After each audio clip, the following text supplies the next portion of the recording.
ৰান্ধনি বিলনি হৈ যাব চাকৰি থাকিবই যেনেকে দৰমহা পায় তেনেকে দৰমহা পাব অহা কেবিনত দৰমহা আৰু বাঢ়িব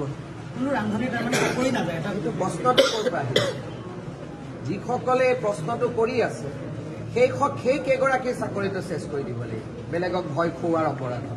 কাৰণ মুখ্যমন্ত্ৰী হিচাপে মই সকলো মিটিঙতে কৈ আহিছো যে আগতে ৰান্ধিছিলে এতিয়া বিলাব কাৰো চাকৰি নাযায় চাকৰি দৰমহাটো বাঢ়িব তথাপিতো কেইগৰাকী মানে কৈ থাকে যে চাকৰি যাব তাৰমানে তেওঁলোকৰ উদ্দেশ্যটো কি তাৰমানে তেওঁলোকৰ উদ্দেশ্যটো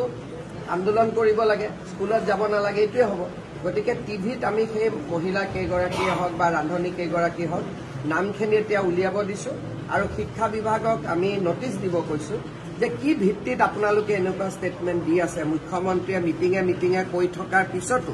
যে কাৰো চাকৰি নাযায় বৰঞ্চ দৰমহা বাঢ়িব গতিকে তেওঁলোকক আমি ভিত্তিখিনি সুধিম আৰু ভিত্তিখিনি যদি ক'ব নোৱাৰে সেই কেইগৰাকী ৰান্ধনিৰ হয়তো চাকৰি যাব